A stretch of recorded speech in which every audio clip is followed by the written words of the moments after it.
ደግሞ እንደሚመጡ አይታወቅም።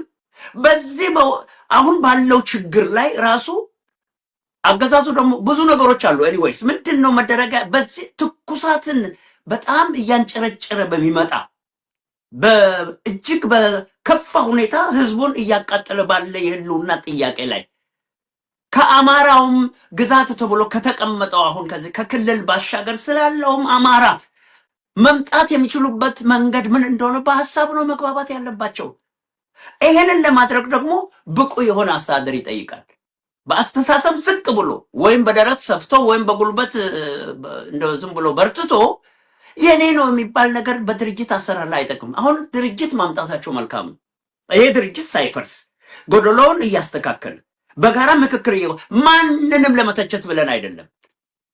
ካለበት ስህተትና ደካማ ጎን ማነው ዘመነ ካሴ ወጥቶ ሌሎችም እርስ በርስ እንደው ምናምን የሚሆን ወጥተው ያለፈው ይበቃል። ያ ስህተት አይደገም። በከንቱ ጊዜያችንና ደማችንን ያፈሰስንባቸው ቦታዎች ትዝ ይሉናል ብሎ ያውቃሉ። እኔ እዚህ እነሱ ጋር አይደለሁም፣ ግን የሚሆኑትን ነገር እሰማለሁ። ባለፈው የተደረጉ ነገሮች ሁሉ ክፎቹ መቅረት አለባቸው።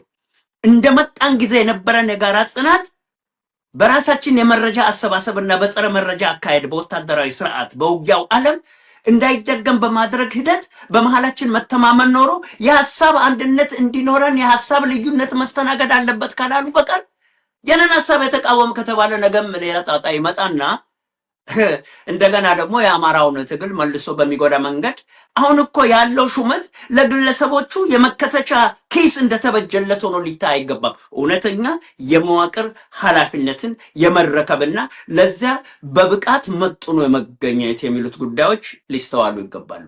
እኔ በኔ በኩል ሌላው ይሄ ዓለም አቀፍ ምንድነው ይሄ ንቅናቄም ተባለ ቅድም እንዳልከው ነው፣ ግንባርም ተባለ ድርጅትም ተባለ ወይም ኃይልም ተባለ ይሄ ለጊዜው አንዱ የአንዱን ላለመቀበል ሲል ነው እንጂ የዚህን ያህል የስም ልዩነትንም ጭምር የሚያመጣ ሁኔታ ፈጽሞ መገኘት አልነበረበትም ብዬ ነው የማስበው።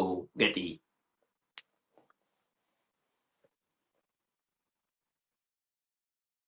እና እነኚህ ገጢ አሁን አወያይ ሆነው ወጣ ብለዋል መሰለኝ ከመስመሩ። ስለዚህ ይሄ መዋቅር እውን እንዲሆን የበለጠ የሚገነባውንና የሚያጠናክረውን ካለፈው ስህተቱ የሚታረምበትን በጋራ መተማመንና በወንድማዊ ፍቅር የሚተሳሰሩበትን ነገሮች ማመቻቸት አለባቸው። የሐሳብ ልዩነት ወንጀል መሆን የለበትም። ሐሳቡ ምን ያህል ይጠቅማል ከተባለ መውሰድ የለም። ይሄ ሐሳብ በዚህ አንዳንድ ችግሮች አሉበት ከተባለ አስቀርቶ የተሻለውን በመቀበል በጋራ መተማመንና የተቀመጡበትን ኃላፊነት ከሸርና ከተንኮል ከጠለፋና ከሴራ ነፃ በማድረግ ዋናውን ግብና ዓላማ በማየት መደራጀታቸውን ቢያጠነክሩ የበለጠ ውጤታማ ይሆናሉ ብዬ አስባለሁ። ገጢ ጥሩ አፈወርቅ፣ ትልቁ ጉዳይ እሱ ነው መሆን ያለበት። አሁንም ከሸር ከተንኮል ከሸፍጥ በጸዳ መልኩ በቅንነት መታገልን የሚጠይቅ ጉዳይ ነው። ሌላው ግን አስቀድመው ሲነሱ የነበሩ ምክንያቶች አሉ። በተለይ በአፋብሃ በኩል ይሄኛው ድርጅት ይፋ ከመሆኑ አስቀድሞ ከወያኔም ጋር ግንኙነት አላቸው በሚል ይነሳል። ከፊል አመራሮቻቸው በአደባባይም ጭምር ወጥተው ከማንም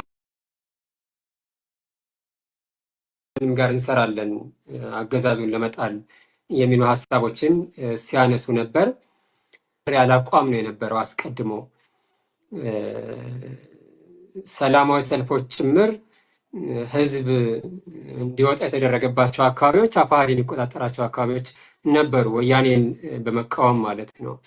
እና ከወያኔ ጋር እንሰራለን የሚሉ ጉዳዮች ይፋ መደረግ ሲጀምሩ እና ከወያኔ ጋር እየተሰራ እንደሆነ ይፋው የሆኑ መረጃዎችም በተወሰነ መልኩ መውጣት ሲጀምሩ በዛ ደረጃ ነበር ተቃውሞ ይቀጣጠል የነበረው እና አሁን እሱም ትንሽ የተለሳለሰ ጉዳይ ይመስላል።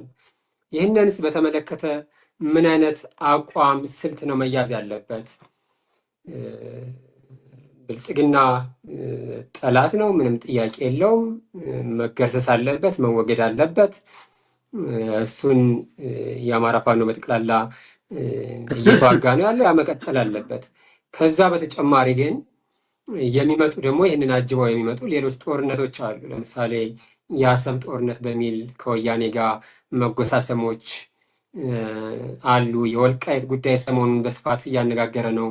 እኛም በጥልቀት ልንወያይበት የሚገባ የነበረ ግን ሽፋን ያልሰጠነው ጉዳይ ከነበረን መርሃ ግብር አኳያ የአሜሪካው አምባሳደር አዲስ አበባ የሚገኙት የአሜሪካው አምባሳደር ጭምር ሁመራ ሄደው ጎብኝተው ንግግርም ጭምር አድርገዋል እና በዚህ ንግግራቸው ገና ለገና ምዕራብ ትግራይ አላሉም ወልቃይት ብለው ጠሩ ከሚል ወያኔዎቹ ከፍተኛ የሆነ የዲፕሎማሲ ጫናም ለማድረግ ንቅናቄ ሲያደርጉ ነበር። በአማራው በኩል ደግሞ ጸጥ ተብለዋል። የወልቃይት ጉዳይ እምብዛም ሲነሳ አይታይም። በተለይ አክቲቭ በሆኑ ትግሉን ይመራሉ በሚባሉ ፋኖዎች በኩል ይሄ ትልቅ አጀንዳ መሆን ነበረበት። ለወያኔ ያጻፋ መልሶች ያስፈልጉት ነበር። ናሬሽኑን ለመቆጣጠር ጥረት ማድረግ ያስፈልግ ነበረ። ለዛውም እውነት ይዘን ማለት ነው። የተሳሳተ ናሬሽን ትርክት ምን አይደለም፣ እውነት ይዘን ማለት ነው። የታሪክ ሀቅ እያለን፣ የህግ ሀቅ እያለን፣ ሌሎች እውነቶች እያሉን እነሱን እንኳን ለማስረዳት የተደረገ ሙከራ አልነበረም። ይልቁንም አብረን እንሰራለን፣ ብንሰራ ምን ችግር አለው እንደዚህ የሚሉ እንቅስቃሴዎች፣ ጉምጉምታዎች ናቸው ያሉት እና እነዚህንስ እንዴት ነው ሰራዊቱ ማየት ያለበት? ስለ አመራሩ ብለናል፣ ብዙ ጊዜ ተናግረናል። አሁንም ብዙም መድገም ላያስፈልግ ይችላል። ግን ሌላው ሰራዊቱ ምንድን ነው ማድረግ ያለበት? ማህበረሰቡ ምንድን ነው ማድረግ ያለበት? በውጭ የሚኖረው አማራ ምንድን ነው ማድረግ ያለበት? እንደነዚህ አይነት ለአማራ ህዝብ የትግል መሰረት ከሆኑ ጉዳዮች መካከል አንድ ዋልታ የሆኑትን የነ ወልቃይትን፣ የነ ራያን፣ የነ መተከልን፣ የነ ደራን ጉዳይ አዲስ አበባም ጭምር እንዴት ነው ማየት ያለበት? በፋኖ አይን ይሄ እንዴት ነው መታየት ያለበት የሚለውን ትንሽ ብናይ አፈወርቅ። አሁን በቀደም ይገርማል ጌጥዬ፣ ይህንን አንተ በኔትወርክ ችግር ምክንያት ባልገባበት ጊዜ በጣም ከኢየሩስ ጋር ሄደንበታል። የመጀመሪያው የፋኖን ትግል ምንነትና ማንነት የሚያሳዩት እነኚህ ነገሮች ናቸው። ከህዝባቸውም ድጋፍ እንዲያገኙ የአማራ የህልውና ጠላቱ ስለመሆኑ ህወሓት የሚባል መርዝ ከዛ ከትልቅ የትግራይ ህዝብ አብራክ የወጣ ግንጥ የሆነ ድርጅት አሁንም በአማራ ላይ ያለው ጠላትነትና የአማራን አጽመ ርስቶችን ወስዶ ለመገንጠል ያለው አቋም በምንም አይነት የሚለሰልስና እተዋለሁ የሚለው ጉዳይ አይደለም። ኤርቪን ማሲንጋ የአሜሪካ አምባሳደር በአሜሪካ የኢትዮጵያ በኢትዮጵያ የአሜሪካ አምባሳደር በሄደበት ቦታ ወልቃይት ጠገዴ ሁመራ ብሎ ጠራ ብሎ የሚንቀሸቀዡት አሁንም ህወሓቶች የአማራውን መሬት ወስደው ለመገንጠል ካላቸው አደገኛ ጸረ ኢትዮጵያዊነት ስሜት ጋር የተገናኘ ነው። ከተገነጠሉ በኋላ ደግሞ አሁንም አማራ ለነሱ ጠላት ነው። ለነ ደብረ ጽዮን እኮ ሱዳን ነው በጣም ወዳጃቸው ከአማራ ይልቅ። ይሄንን ግልጽ ማድረግ አለ። ከተባበሩ ምን ሊሉ ነው? ወልቃይትን ሊሰጡ ጸገደን አሳልፎ ለትግሬ ወያኔ ሰጥቶ በአማራ አናት ላይ ተቆሞ ለሚመጣ የስልጣን ሽግሽግና ሽግግር ነው የሚዘጋጁት። በመተከል ላይ በተነጠቀው የአማራ ህዝብ ርስትና ባህሉ፣ ማንነቱ፣ በእሴቱ ላይ ነው የሚደራደሩት ከወያኔ ጋር። ድጋፍስ የሚያገኙት በዚህ ነው። ዓላማቸውን ግልጽ አድርጎ ከተነሱ የአማራ ህዝብ ታልቦ የማልቅ የድጋፍ ኃይል ይሆናል። ታልቦ ለነሱ የማልቅ የድጋፍ ኃይል መጀመሪያ ዓላማቸውን ማጥራት አለባቸው ብሏል እኮ አሁን ጀነራሉ። እነሱም እንደኛ የህልውና ትግል አብረን ወደፊት እንሰራለን አልሰራንም እንጂ ተባለ። ግን እንደሚገናኙ አንዳንድ ነገሮች ይመጣሉ። ትግሉን የበለጠ አጠናክሮ ህዝባዊ ድጋፍ ለማግኘት የሚያስችል መሰረት ለመዘርጋት ከፈለጉ አሁን በሚያወጡት የፖለቲካ ፕሮግራም ላይ አቋማቸውን ግልጽ አድርጎ ማስቀመጥና ለአማራ ህዝብ ይፋ ማድረግ ነው። ስለ አማራነት ደግሞ ሲተነተን አማራ ማለት ምን የት ያለው ነው? ክልል ውስጥ ያለው አማራ ሌላው አገባኝም ሊል እሱም ቢሆን በግልጽ መነገር መቻል አለበት። የህልውና ትግሉ እኮ መነሻውና መከራው መጀመሪያ በአማራ ክልል ብቻ ሳይሆን የተነሳው ቀድሞ የተነሳው በወለጋ በሌላ በአርሲና ከዛም አልፎ በአርባ ጉጉ ምን የሚባሉት ቦታዎች ላይ እየታረደ የመጣው እንዲሁ በማንነቱ በእምነቱ ምክንያት ስለዚህ እነኚህ ሁሉ ግልጽ መሆን አለባቸው። የለም ወደፊት በህዝበ ውሳኔ የወልቃይት መሬት የተወሰደው በህዝበ ውሳኔ አይደለም። ጠለምት ጠገዴ የተወሰደው በዛ አይደለም። ሰቲት ሁመራ በህዝበ ውሳኔ አይደለም፣ በጉልበት ነበር የተወሰደው። አቅም ስላለን ብሎ የሰውን አጽመ ርስት ነጥቀው የራሳቸው አድርገው ከ120 ሺህ በላይ አካል ጉዳተኛ የህወሓት ተዋጊዎችን አምጥቶ በቀደምም ተነጋግረናል። ከ14 እስከ 15 ዓመት ያሉትን ሴት ልጆች በሙሉ አምጥቶ በጉልበት ሰጥቷቸው የሚወለዱ ልጆች የትግሬ አባት እንዲኖራቸው ቋንቋቸው እንዲለወጥ ተደርጎ ትምህርት ቤቶች ራሳቸው በአማርኛ ስማቸው እንዳይጻፍ ምግብ ቤቶች ተብሎ እኮ መከራውን አይተናል። እየተደረገም ነበር። ይሄ በወልቃይት ጠገዴ፣ ጠለምት ይሄ አሁንም እንዲቀጥል ነው የሚፈለገው። የራሱን ህልውና፣ የራሱን እሴት፣ የራሱን ቅርስ፣ የራሱን መሬት የመለሰው አማራ ተመልሶ ደግሞ ተነጥቆ በባርነት እንደገና በህወሓት የበላይነት ዘመን የነበረውን መከራ ስቃይ አሁን በትግሉ መልሶ በእጁ ያስገባው መሬት እንዲህ ሲባል ግን የትግሬ ሰው በወልቃይት በጠገዴ በጠለምት በሰቲት በሁመራ አይኑር አይደለም፣ አገሩ ነው። ነገር ግን ከአደገኛ መርዘኛ የመገንጠል እሳቤና አገርን ከመበታተን ስሜት ጋር በተያያዘ መንገድ የሌላውን መሬትና ንብረት ወስዶ የራስ ማድረግ አይቻልም። በዚህ ጉዳይ ላይ አሁን የተቋቋመው የአማራ ፋኖ ህዝባዊ ንቅናቄ አቋሙን ግልጽ አድርጎ ወይ እናስረክባለን ወይ ለዚህ ጉዳይ እንሞታለን ብሎ ቢነሳ ምንም ማለት አይደለም። የአማራው ኃይል በራሱ የማይነጥፍ የድጋፍ ኃይል ነው የሚሆናቸው። ከዛ በኋላ በኃይል አፈላለግ ዙሪያ በቀደም ተነጋግረናል። አማራ ለኤርትራ ህልውና ስጋት ሆኖ አያውቅም። ብልጽግና ግን ስጋት መሆኑን ገልጿል። ለኤርትራ ብቻ አይደለም፣ ለጅቡቲ። አቤት አንድ የደረሰን አሁን የመጣ ሰበር መግለጫ አለ። እሱን መግለጫ እንስማና ወደ አንተ አስተያየት እንሄዳለን። ባለበት ላቁሽ ሬላ በራዛ ነው። በመጀመሪያ ደረጃ ለመላው የክርስትና ሃይማኖት ተከታይ በሀገር ውስጥም በውጭ ሀገር የምትገኙ እንኳን ለጥምቀት በዓል አደረሳችሁ። በሁለተኛ ደረጃ አንድነቱ አማራ አንድ በመሆኑ እንኳን ደስ ያላችሁ የሚል መልእክት ነው ማስተላልፈው። አንድ ስላልሆንን አመራሮች ከፍተኛ የሆነ በአማራ ህዝብና በኢትዮጵያ ህዝብ እንዲሁም በውጭ ሀገር ለሚገኙ የዲያስፖራ አባልና ትውልደ ኢትዮጵያውያን ይቅርታ ነው የምንጠይቀው። ይቅርታ ምንድነው? አንድ ስላልሆንን ለጠላት ከፍተኛ የሆነ እስትንፋስ ወይም ጊዜ ነው የሰጠነው። በሁለተኛ ደረጃ ጠላት በህዝባችን ላይ በከባድ መሳሪያ በድሮንም በአውሮፕላንም በሄሊኮፕተርም በታንክም በመርፍም እንዲደበደቡ ከፍተኛ ስቃይ እንዲደርስባቸው ያደረግን እኛ አንድ ስላልሆንን ነው። ስለዚህ ለመላው የኢትዮጵያ ህዝብ ውጭ ሀገር ለሚገኙ የውጭ ሀገር ዜጎች ወይም ዲያስፖራ አባልና ለትውልደ ኢትዮጵያውያን ይቅርታ፣ የበደልነውን ህዝብ አሁን ነው የምንክሰው። ስለዚህ አንድ ሆነናል። ወደፊት የምናገኘው የምናመጣው ድል ከፍተኛ ይሆናል። አሁን አንዳንድ ሮመሮች አሉ፣ የተለያዩ ወሬዎች አሉ። እንዴት ወደዛ አልሄዳችሁም ወደ አንድነቱ ሲባል አንድነቱ የተወሰነ አካል ነው ተመድቦ የሚሄደው። ሁላችንም ከሄድን ሌላው እዝ ባዶ ይሆናል።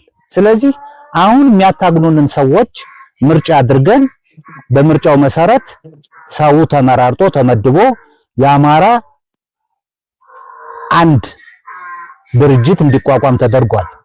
ስለዚህ እኛ ከዚህ ሆነን ሰራዊታችን በመገንባት ሰራዊታችን በማንቃት ሰራዊታችን በማደራጀት ሰራዊታችን በማሰልጠን ከላይ የሚመጣ ትዕዛዝ እየተቀበልን ግዳጃችን በሚገባ እንዲወጣ እናደርጋለን። ትልቁ መሰረቱ ከታች ያለው ነገር እየጠነከረ ሲሄድ ላይ ያለው እንደጠነከረ ጥንካሬ ሆኖ የሚሄድበት ሁኔታ ነው መፈጠር ያለበት። ስለዚህ አሁን የተመደቡ ሰዎች አርበኛ ደረጃ፣ አርበኛ ሰለሞን፣ እኔም አለው የተለያየ ነገር ለምን አልሄዳችሁም የሚባል የተለያየ ወሬ አለ። እኛ ከዚህ ሆነን ክፍላችን ማጠናከርና ለግዳጅ ዝግጁ ማድረግ የሚለውን ነገር ተስማምተን ተናግረን መሄድ የሚገባቸውን አካላት ምርጫ አድርገን ነው ወደ ላይ ድረስ ሄድን። ስለዚህ የተመረጡት አካላት እንኳን ደስ ያላችሁ። አማራን በትክክል እኛ መንገድ እንድታታግሉን እንፈልጋለን። ለእናንተ ድጋፍ ልንሆን ነው። ለእናንተ ኃይል ልንሆን ነው። አንድነት ኃይል ነው። አንድነት ጉልበት ነው። አንድነት ጥንካሬ ነው። ስለዚህ የኛ መጎልበት ድርጅቱን ወደ ከፍተኛ ደረጃ ላይ እንዲሸጋገር የምናደርግበት ነገር አለ። ለኢትዮጵያ ህዝብ እንዲሁም ለአማራ ህዝብ ለዲያስፖራ አባልና ለትውልደ ኢትዮጵያ የምናስተላልፈው መልእክት አሁን ድርጅታችን አንድ ሆኗል። በጉልበት፣ በሰው ኃይል፣ በአቅም፣ በገንዘብ ይሄን ድርጅት እንድታቋቁሙ መልእክት እናስተላልፋለን። ስለዚህ የማስተላልፈው መልእክት ይሄን ነው። እናመሰግናለን።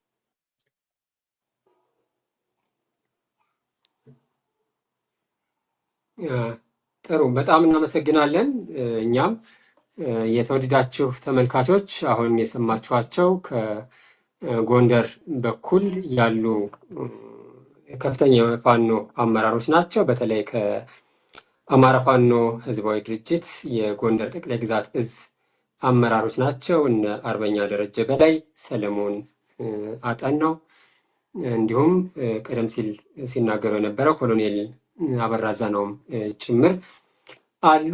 ከሰሞኑ በአዲሱ ድርጅት ውስጥ አልተካተቱም፣ እነሱን ያገለለ ነው ድርጅቱ በሚል አንዳንድ ትችቶች ከተለያየ አካባቢ ሲሰነዘሩ ነበረ። ስለዚህ ተስማምተን ነው በፍላጎታችን ነው ይሄ የሆነው፣ ምንም ችግር የለውም፣ ሁላችንም መሪ መሆን አይጠበቅብንም ነው እያሉ ያለው። ይሄ በጣም ደስ የሚል ጥሩ ጉዳይ ነው ብዬ አስባለሁ። በዚህ መልኩ ተስማምቶ ተነጋግሮ ከተፈጸመ ምንም ነገር ፍጻሜውም ያማረ ነው የሚሆነው እና ይህም አንድ በጣም በጎ ነገር ነው ብዬ አስባለሁ። ነገር ግን እንደተባለው ከልብ ከእውነት መሆን አለበት። እሱን ደግሞ በተግባር እየበለጠ ወደፊት እያሳዩን ይመጣሉ የሚል ተስፋ አለኝ። ለጊዜው ግን በዚህ ደረጃ በእነሱ ምክንያት ተገለሉ፣ እንደዚህ ሆኑ በሚል ምክንያት ልዩነት እንዳይፈጠር፣ ችግር እንዳይፈጠር በፍላጎታቸው ያደረጉት መሆኑን ወጥተው በፊት ለፊት በአደባባይ መናገራቸው ትልቅ የሞራል ልዕልና ጭምር ነው። በጣም ደስ የሚል ጉዳይ ነው። አፈወርቅ በመግለጫው ላይም እንዲሁም ቀደም ሲል ሊያቋረጠውንም ሀሳብ ጨምራ አጭር አስተያየቶች ስጥና የዛሬ ውይይታችንን መቋጨት እንችላለን። በዚሁ አመሰግናለሁ። ሌሎች ጉዳዮችን ስላሉ ከመግለጫው ያልደረሱልን ለዛሬ እነሱን ጨምረን ነገ እንመጣበታለን። በጣም ጥሩ። እሺ፣ አመሰግናለሁ ገጥዬ። በመሰረቱ በጣም ግሩም መግለጫ ነው። የምንፈልገው መሄድ ነው። በአንዳንድ አጋጣሚዎች ጠንካራና ጀግና አመራሮች ወደ ከፍተኛ ስልጣን ለመውጣት የመቻላቸውን ያህል ደግሞ አንዳንድ አጭበርባሪዎች ሊወጡ ይችላሉ። ከዛ በኋላ የመቆጣጠሪያ ዘዴውና ስልቱ ካልተዘረጋ ያንን ትልቅ የሆነ መስዋዕትነት እየተከፈለ ያለውን የሰውን ዋጋ የሚጠይቀውንና ትልቅ ኃላፊነትም ጭምር የሚጠይቀውን ትግል አንዳንድ የማይረባ ሰው በከፍተኛ ደረጃ ላይ ከወጣ ጨምድዶ ወደ ሌላ ጎራ ሊያስገባ ይችላል። ልክ አሁን መስፍን ከፈለኝ እኮ ያደረጉት ሰርቦ ገባ ከባዕድን ከፍተኛ አመራር ላይ ወጣ ከነ ማስረሻ ከዛ ጋር ወዲህ ተደራደሩ። የአፋድን ዋጋ እንዴት ለማሳነስ እንደሞከሩ ጀግኖች ግን የሚችሉትን ያህል ታግለው አጋለጡ። በጽናት አሁንም ቀጠሉ። ትልልቆቹ በስልጣን እንዳይባልጉ የቆሙለትን ዓላማ እንዳይስቱና ከታች ዋናው ተዋጊ የገባለትን ቃል ጠብቆ መሄድ እንዲችል የግድ ለመቆጣጠር የታችኛውና መካከለኛው አካል ቅድም አብሮ መናበብ መቻል አለባቸው ያልነው ነገር እዚህ ላይ ነው የሚሰራው። ከዛ በኋላ እነሱ በተደራጁና በተጠናከሩ የት ነው የምትሄደው? ይሄ መንገድ እኮ ለአንተ እንድትሄድበት አልተፈቀደም፣ ቁም ማለት ይችላሉ። ለዚህ ነው። ስለዚህ አሁን እታች ያለውም ወገን አሁን ለምሳሌ የወልቃይትን ጉዳይ አንስተናል። ይሄ ነገር ግልጽ ካልሆነ እንዴ የምን የፖለቲካ ፕሮግራም ይዛችሁ ነው እየታገላችሁ ያላችሁት? ከህወሓት ጋር ስትተባበሩ ምናልባት ተባብራችሁ